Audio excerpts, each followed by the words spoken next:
निशाने पर supreme leader के बेटे मुज्तबा अली खामनाई हैं। ट्रंप ने ऐलान किया है, शेयर कर दीजिएगा इसको, ट्रंप ने ऐलान किया है कि मुझे पता है कि मुज्तबा अली खामनाई ही सुप्रीम लीडर बनने वाले हैं अगले, लेकिन मुझे वो कबूल नहीं है। मैं नहीं चाहता कि वो इंसान सुप्रीम लीडर बने। मैं चाहता हूं कोई ऐसा सुप्रीम लीडर बने जो ईरान के विकास, और आप जानते हैं भारत में विकास किस चीज को कहते हैं, और खाना विकास, तो ईरान का ऐसा व्यक्ति सुप्रीम लीडर बने जो तरक्की की बात करे। कुल मिला के उसने बहुत सारी बात बोली है, लेकिन वो कहना यह चाह रहा है कि भाई मेरा पसंदीदा आदमी चुनो। आपको याद दिलाना चाहूंगा, लेबनान का जो राष्ट्रपति है, जब लेबनान में चुनाव हुआ तो अमेरिका ने कहा, ये तमाम ईरान के ऑफिशियल तक मेरी वीडियो जा रही है तो सुन लीजिए, क्योंकि आप लोग भूल जाते हैं। तभी आप दूसरी बार अमेरिका से बात कर रहे थे, बातचीत के टेबल पर थे और खामनाई को खो दिया। लेबनान में जब चुनाव हो रहे थे तो ट्रंप ने लेबनान को धमकी दी कि अगर मेरा पसंदीदा आदमी राष्ट्रपति नहीं बना तो लेबनान से हम तमाम रिश्ते खत्म कर लेंगे, लेबनान पर पाबंदी लगा देंगे, लेबनान पर हमले करेंगे। हुआ क्या, ये टकला लेबनान का राष्ट्रपति बनाया गया और उसके बाद आज तक लेबनान पर हर दिन इजराइल बमबारी करता है, ये आपको पता है। अमेरिका की फौज और साथ में इजराइल की फौज लेबनान के चप्पे चप्पे में है। हिजबुल्लाह खत्म कर दिया गया, हिजबुल्लाह के लीडरों को जेल में डाला गया और कत्ल किया गया। और अमेरिका जो कहता है, ट्रंप जो कहता है, लेबनान का राष्ट्रपति वही स्टेटमेंट आगे कॉपी पेस्ट कर देता है। ठीक, अब यही चाहता है डोनाल्ड ट्रंप ईरान में भी कि मुझे सुप्रीम लीडर से दिक्कत नहीं है। उसने खुद कहा है सुप्रीम लीडर से दिक्कत नहीं है, दिक्कत यह है कि मेरा आदमी, मेरा पसंदीदा, मेरी चॉइस का। पता है उसने क्या कहा? उसने कहा कि मैं चाहता हूं जो काउंसिल, जो टीम, जो उलमाओं की टीम ईरान के सुप्रीम लीडर का चुनाव करती है, मैं उस टीम में शामिल हूं, मैं भी उस चुनाव में रहूं और मैं फैसला लूं कि वहां का जो सुप्रीम लीडर होगा वो कौन होगा। भारत के गणचट्टे अगर उसको, मतलब ट्रंप को सपोर्ट कर रहे हैं तो याद रखना, कल को भारत से अगर कोई बात होगी तो ट्रंप भारत के साथ भी यही करेगा, क्योंकि वो गुंडा मिजाज है। कहेगा कि अब ये मोदी प्रधानमंत्री नहीं चाहिए, मुझे चाहिए अब मेरा आदमी, मेरा पसंदीदा आदमी प्रधानमंत्री। और अगर वो नहीं हुआ तो मैं भारत पर टैरिफ लगाऊंगा 500%, तब तुम्हारा बाप तो हक देगा। तो करो खुल के सपोर्ट। अब ये प्रीति जिंटा को देखिए, इसने भी ट्वीट किया है कि जो देश में रहो, जिस देश में रहो उस देश को सपोर्ट करो। अब ये जिसके गाल में ही इतने गड्ढे हैं और इतनी खूबसूरत होने के बाद भी बुढ़े के साथ विदेश में रह रही है। सोचिए, विदेश में रह रही है, फिल्में फ्लॉप हो रही हैं, करियर डूब रहा है, तो बहती गंगा में इनको भी हाथ धोना है। हकीकत यह है कि मोदी सरकार, बीजेपी, आरएसएस पैसा खर्च करके ऐसे सेलिब्रिटीज से कैंपेन चलवा रही है कि इस तरह के पोस्ट करो ताकि भारत के अंदर जो मुसलमान ईरान के लिए, और खासकर हिंदू भी अब माशाल्लाह ईरान के सुप्रीम लीडर के लिए इज्जत दिखा रहे हैं, तो थोड़ा बैलेंस हो सके और फाफा की जो इज्जत पर मिसाइलें चल रही हैं वो थोड़ी कम हो जाएं, और जो मोदी सरकार का 56 दुनिया के सामने आया है वो थोड़ा सा बैलेंस हो, मैनिपुलेट कर सके। अब प्रीति जिंटा जो खुद विदेश में रहती है वो बात कर रही है कि भारत में रहो, जहां रहो वहां की गाओ। अच्छा, अब दूसरे मुद्दे पे आ जाओ।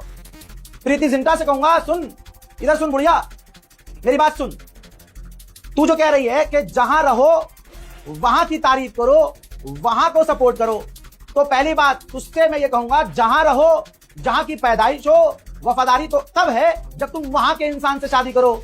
शादी करी तूने अंग्रेज से, मुंह मारा तूने 50 जगह, तेरा इतिहास सबको पता है। तीसरी बात, भारत को सपोर्ट भारत का मुसलमान करता है, लेकिन जाहिल की औलाद, अबे ये तो बता, जब भारत इस जंग में ही नहीं है, जंग ईरान और इजराइल की है और अमेरिका की है, तो हम भारत को कैसे सपोर्ट करें? मतलब ईरान और इजराइल की जंग चल रही है, हम मोदी जी की फोटो लेके चले, मोदी जी जिंदाबाद, भारत जिंदा, अरे वाह भाई वाह, हिंदुस्तान जिंदाबाद था, हिंदुस्तान जिंदाबाद है, हिंदुस्तान जिंदाबाद रहेगा। किसी ऐरे गहरे पेशाब के खैरे को बोलने की जरूरत नहीं है कि तुम्हारा बाप बुलवाएगा कैंपेन के जरिए कि बोलो हिंदुस्तान जिंदाबाद, तो हिंदुस्तान जिंदाबाद होगा। ना ना ना ना ना, ऐसा नहीं होता हमारे यहाँ। जंग ईरान और यहूदियों के बीच हो रही है, चूतड़ों में रॉकेट अंधभक्तों को फील हो रहे हैं। शेयर कीजिएगा। ईरान अब तक मिडिल ईस्ट में 2000 ड्रोन लॉन्च कर चुका है और अभी भी वो कर रहा है। अगर, क्योंकि अभी परसों क्या कहा था गुलाबी सुअर ने, अंधभक्तों के फादरलैंड ने क्या कहा था? अंधभक्तों के फादरलैंड ने कहा था कि ईरान हार गया है, ईरान घुटने पर है, ईरान मिसाइल लॉन्च नहीं कर पा रहा है, ईरान ड्रोन लॉन्च नहीं कर पा रहा है। तो भैया अगर ईरान हार गया है तो लड़ क्यों रहा है ईरान? हार क्यों नहीं मान रहा? घुटने पर क्यों नहीं आ रहा? अबे बातचीत के टेबल पे भी नहीं आ रहा। और ये वो बातें कर रहे हैं, मैं तो कह रहा हूं उनको हक नहीं है खामनाई का नाम लेने का भी, जिनका बाप ट्रंप की 2 कॉल से हगीज में हक देता है। और अगर पता चलता है कि ट्रंप की कॉल आने वाली है तो हगीज पहन के बैठता है कि लहंगा ना निकल जाए। और चले, और खामनाई का नाम ले कौन रहा है जिनके मुंह से खामनाई निकल नहीं पा रहा? समझ रहे हो? ईरान के विदेश मंत्री ने इंटरनेशनल मीडिया पर आकर कंफर्म किया है कि हमने अपने पड़ोसी भाइयों पर हमला नहीं किया है, हमने पड़ोसी देशों में मौजूद अमेरिकी बेस पर हमला किया है, जो अनफॉर्चुनेटली अमेरिका के बेस हमारे भाइयों के घरों में ईरान बार बार कह रहा है। और सऊदी अरब ने इससे पहले के अपडेट में बता चुका हूं, खुलासा कर दिया है कि मुसाद के एजेंट को गिरफ्तार किया गया है, जो अरब देशों में, सऊदी अरब में अलग अलग जगह बम प्लान कर रहे थे ताकि सिविलियंस मारे जाएं। और एक बात और आगे सुन लीजिएगा, अल्लाह मेरी ये बात सच साबित न करे, इतिहास गवाह है कि दूसरों को फंसाने के लिए इस अमेरिका इजराइल ने सिविलियंस प्लेन तक को मारा है।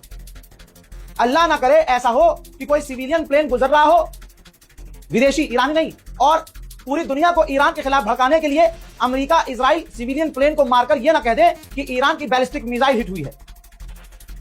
मैं वहां के ऑफिशियल तक बात पहुंचाना चाहता हूं, तो प्लीज ईरान की ऑफिशियल गवर्नमेंट क्लियर करे, इस बात पर ध्यान दे कि अरब में कोई सिविलियन घायल ना हो। मारा जाना तो बहुत दूर की बात है, लेकिन अरब के अंदर जो अमेरिकी बेस है उसे छोड़ना भी मत। पहले दिन ही कह दिया था मैंने, जब खामनाई को शहीद किया था, कि ईरान के पास अब कुछ खोने को नहीं है।